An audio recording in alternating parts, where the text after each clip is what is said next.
Bihotz geldialdia dagoenean, bizkortzeak bizirik eusten dio garunari. Desfibriladoreak bihotz erritmoa berrezartzen du. Pertsona bat konorterik gabe dagoenean, laguntzeko ardura dugu. Hurbildu modu seguruan, astindu leunki eta galdetu ahots gora ondo dagoen. Erantzuten ez badu, eskatu laguntza. Ireki airebidea eta egiaztatu arnasa hartzen ari den. Hurbildu belarria bere ahora eta begiratu bularra mugitzen duen. Ez da arnasa normaltasunez hartzen ari? Bihotz geldialdia du. Zalantzatan bazaude, hobei jardutea.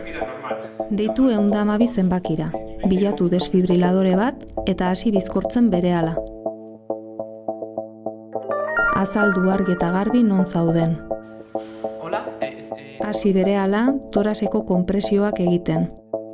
Toraseko konpresioak egiteko jarri besoak zuzen eta esku bat bestearen gainean, atzamarrak elkarlotuta. Erabili zure gorputzaren pisua. Desatsegina izan daiteke, bularra 5 edo 6 zentimetro sakatu behar delako beherantz.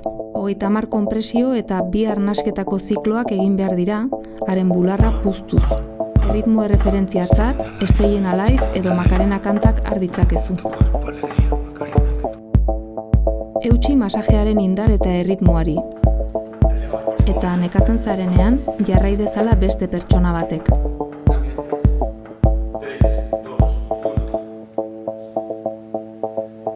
Desfibriladore bat badago, erabili argibideei jarraiki. Desfibriladorearen argibideek txaplatak nola jarri adieraziko dute, eta gailuak pazientea aztertuko du konpresioak edo deskargak noiz egin zehazteko. Jarri txaplatak konpresioak egiteari utzi gabe, bata eskuineko klabikula azpian eta bestea ezkerreko galtzarbe azpian. Desfibriladoreak eremu seguru bat sortzeko abisua emango du. Evite que nadie toque al paciente. Pulse el botón que parpadea. Voy a descargar. 1, 2, 3. Descarga administrada. Deskarga bat egin aurretik, bai eta beharrezkoa denean, konpresioak berriro egiten hasteko ere.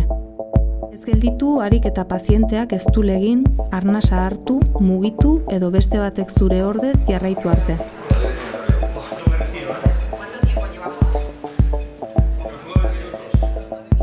Minimizatu konpresiorik gabe denbora. Zeu zara bere bihotza.